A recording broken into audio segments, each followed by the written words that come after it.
কুমড়ো পাতা আর চাপা দিয়ে লাল লাল ঝাল ঝাল ভর্তার রেসিপি নিয়ে চলে আসলাম। নিয়ে নেব কুমড়ো পাতা আর একটা বাটিতে নিয়ে নেব ছোটো কাপের হাফ কাপ পেঁয়াজ কুচি, 5 থেকে 6 কোয়া রসুন, ছোটো চামচের 1 চামচ মরিচের গুঁড়া, হাফ চামচ হলুদের গুঁড়া, স্বাদ মতো লবণ আর ভালো করে ধুয়ে রাখা চাপা শুটকি নিয়ে নেব।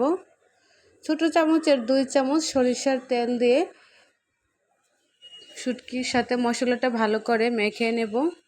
এখানে কুমড়ো পাতাগুলো কুচি করে একটা কড়াইতে নিয়ে নেব। দিয়ে দেব 4 থেকে 5 কোয়া আস্ত রসুন আর মাখানো শুটকি পেঁয়াজ মশলাটা উপরে দিয়ে দেব।